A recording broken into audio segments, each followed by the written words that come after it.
My name is Massimo Maoret. I'm an associate professor at the IESE Business School in the strategic management department. So my research interests. I guess my research interests start on social networks, right? So that everything I've been studying so far has some sort of a relational component to it. But generally speaking, I'm interested in social networks and performance, individual performance, organizational performance, and sort of different kind of declinations of that. But then I sort of, as I was getting deeper into my studies, I realized that networks are not just networks of people, can be networks of concepts, objects, and at the end of the day, that's what culture is, right? I mean, it's you can think about it as a network of connected network of concepts, right? That could be more or less clustered, connected, and whatnot, right? So at the end of the day, I ended up studying also how culture changes, usually using again networks as a background or as an underlying sort of factor. So this is where I've been going with my interest.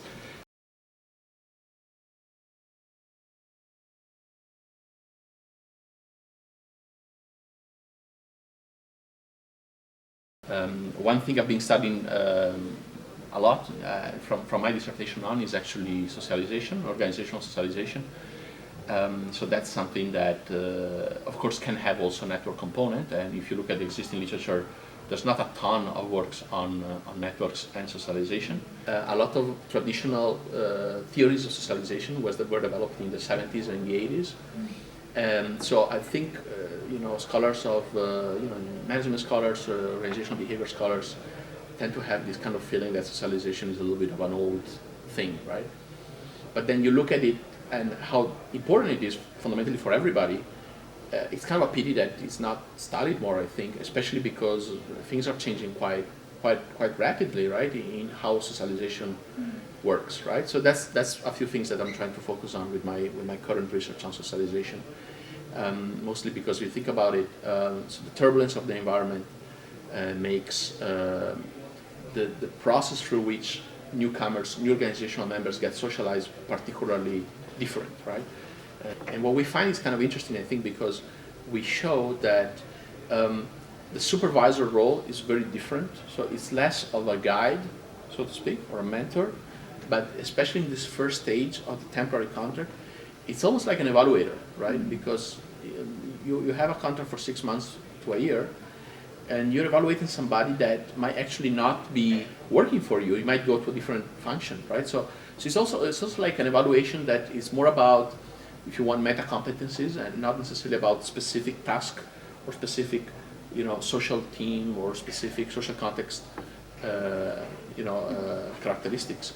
So what we find is that supervisors evaluate proactivity in terms of the ability of propose implementable new ideas. So the implementability of ideas is particularly important because we think it gives a sense of the supervisors that this is a person that can contribute value to the organization independently from where they're going to end up, right? And then the other part is about self-promotion, right? So we find that self-promotion is extremely important. Again, why? Because we think that supervisors, well, we actually have some qualitative evidence about this, that supervisor wants to make sure that this person can go out and be able to sell their value, right, to whoever are going to go work with, right, or for. So that's one aspect that we find is very much changing the process of socialization. The other process that's changing a lot is kind of these expectations, right? And we have, I think, an interesting paper that published this year on the extent to which the newcomers perceive themselves as creative and the extent to which the supervisor perceives the newcomer as creative, right? Which is, the interesting thing is that at least in our data set, the correlation between these two things is zero, right? So we tend to think about maybe ourselves or we perceive others creative, but actually this correlation is very much dependent on a few factors. One aspect is actually the trust that gets developed between the supervisor and the newcomer, right? But I think just the sheer fact that we find this kind of lack of correlation between these two things, I think it's fascinating, right? And the other important thing that was actually built on a paper published on IESE by Francesca Gino and colleagues, that the support for self-expression is also becoming more and more important. So that the supervisors they're entering into this interesting tension, right? Because when a company hires somebody, of course, to a certain extent, they want them to fit in terms of way to do things, in terms of routines, in terms of culture. But at the same time, they want them to change and to bring change in, right? So how do you handle this tension?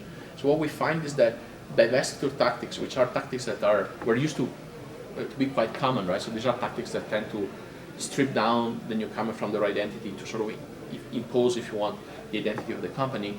They can be very detrimental if supervisors are not willing to support the authenticity, if you want, so the self-expression of the newcomers, and then also support their creativity, making sure that they can provide the value that they have in there, right? So I find it exciting because we have all these great theories from the 70s and 80s, but do they transfer to this new world?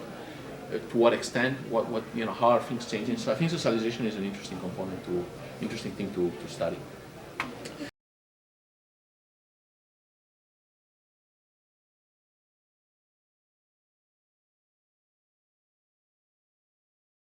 I've been working on the relationship of between social status and performance, right? And this is not something particularly new in some sense, right? It's been probably brought up by Merton in '68, but really sort of hammered out 90s and 2000s by Joe Podolny and others. What always kind of what struck me particularly about these studies is that I think status, at least in economic sociology and organizational theory, took a bit more of an economics route, right? So looking at status as a signal for quality and how this impacts sort of audiences, and it kind of lost a little bit of this nature of the sociological component of status. It's much more about deference, reference, right?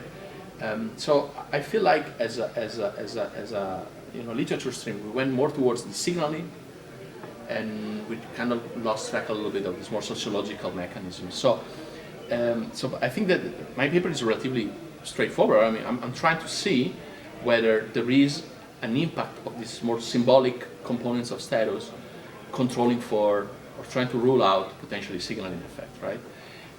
Which I think part of the challenge is theoretical, because you might think about signaling and symbolic mechanism to impact performance differently, but then part of the challenge is also empirical, right? So because these two things might operate at the same time, so how can you isolate one from the other, right? So it's a relatively simple mechanism paper, right? But really trying to make sure to parse out both theoretically and empirically how status can impact performance on a symbolic level.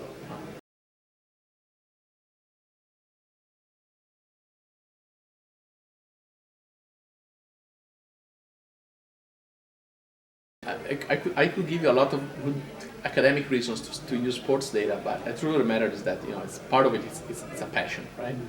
And I think the passion helps because it allows you to know the context that you're talking about extremely well, right? And that's something that I would urge any sort of PhD student or scholar.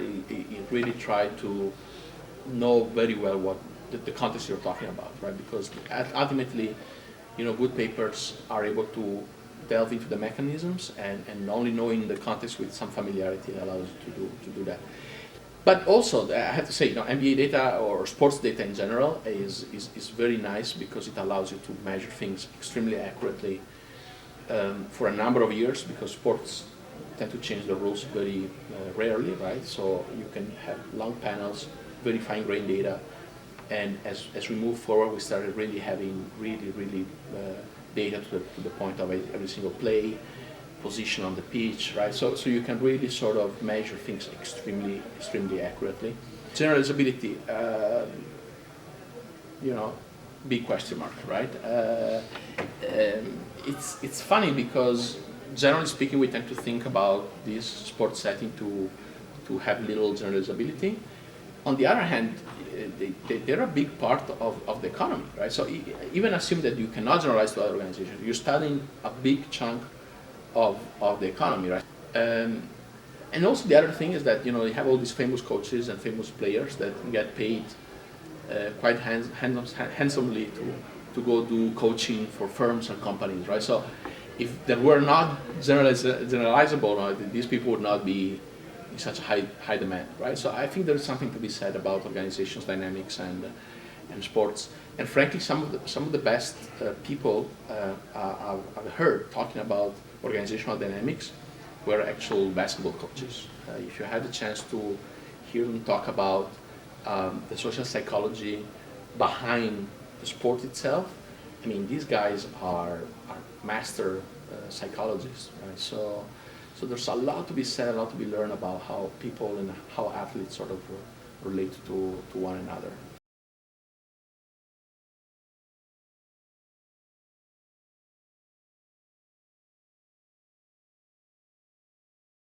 Networks have been going strong, right, for many years, but maybe now we're getting to a point where things are getting a little more on the stalling, right? So we're looking for what's the next big thing.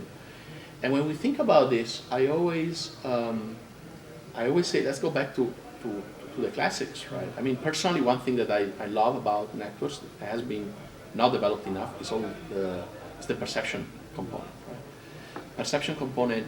There's some great papers, extremely hard to collect data, not easy at all, but the structures that matter are not necessarily the structures that exist, right? The structures that matter are the structures that we have in our head, right? Interesting term is the use of archival data, email data, and this kind of stuff, because it allows you to look at dynamics, right, much more closely. But also look at the content, right? I mean, when you start looking at content components of the network ties, again, there's a whole world there to be explored. Great opportunities, I think, to do field experiments with networks, right? I actually have a paper trying to leverage that, because, of course, the big question remains, and it's about endogeneity, right? Because I think as much as people that come over from sociology are not as excited, networks are endogenous by nature, right? Which is something that just characterizes how networks work, but also calls into question a little bit about what is driving what, right? So I think there's a lot of questions there too.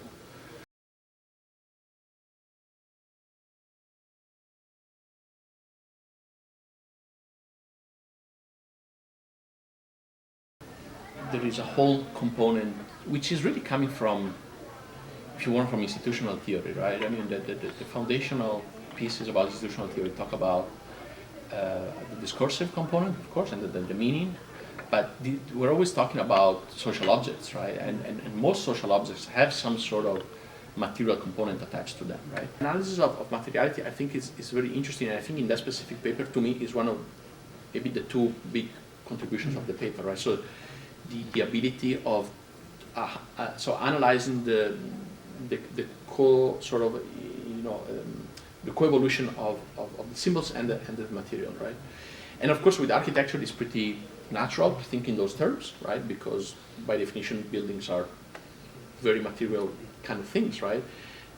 But that's very much true in a lot of other aspects. I mean, you can think about music, you can think about movies, you can think about all kind of cultural objects.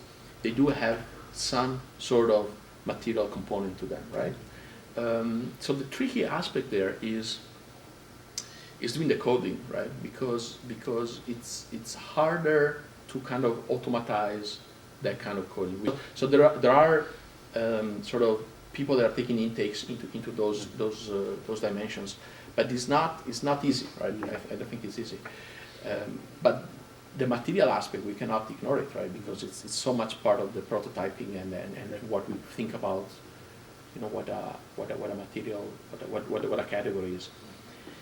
The new dimension that is almost not explored at all is the function, right? Because and that's something that we with Candy Jones and our colleagues, Silvia Svejanova and Felipe Massa, that's something we were thinking about studying as a follow-up, right? Because the other component of buildings is the functionality, right? So the dichotomy of form and function has been very much dominated the debate within architecture. Does form follow function? Is function form, right? So, but then if you think about it, right, how you define a category is also related to what the object does.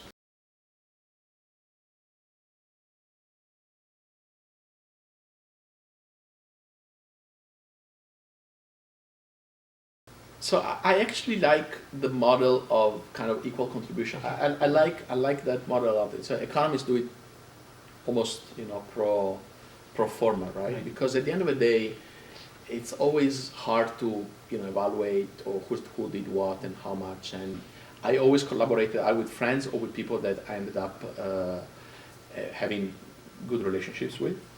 It's funny because my worst fights were also with the friends, right? But at the end of the day, you know, if you want to be successful in co-authoring, you have to, I think, find the other person interesting. Because at the end of the day, again, we are curious people, I think, and we can learn from each other, right?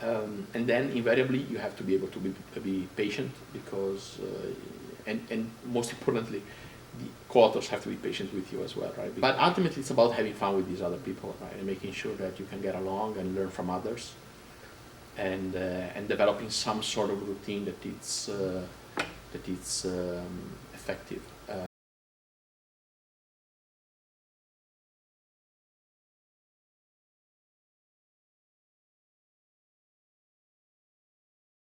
So if I look at what discriminates between, I think, potentially good students to students that realize on their potential and did extremely well, I see maybe three components, right? So the first component is the effort. And there's no shortcut or no substitute for just the number of hours you have to put in. Why to work hard? Because I think the devil is in the details, right? And I think what differentiates a good paper from an excellent paper is the fact that you take care of the little details. And it can go down to the single words, to how you write a single sentence, to how you literally draw a table, how do you come up with a figure, right? I think that's the other component. Attention to the details and putting in the work. And the third component, I think, is to have to find somebody that cares for you, and I think the relationship with your supervisor is key. And it goes both ways, right? I think you really have to find somebody that is willing to put in the time, but when you do, you know, make sure to respect that and make sure to be open, right? And make sure to work hand to hand with somebody that who's willing to lead you and listen, right? Because if they say something, it's because, you know, they've been there and they've probably done some mistakes before, and just hang in there. At some point, everything gets, you know, a bit boring and a bit, you know, when you're like in the second round or the third round or in the fourth round, it's tough. It's just about hanging in there, keep your head down, put the effort in, and, you know, you're gonna get out of it, right?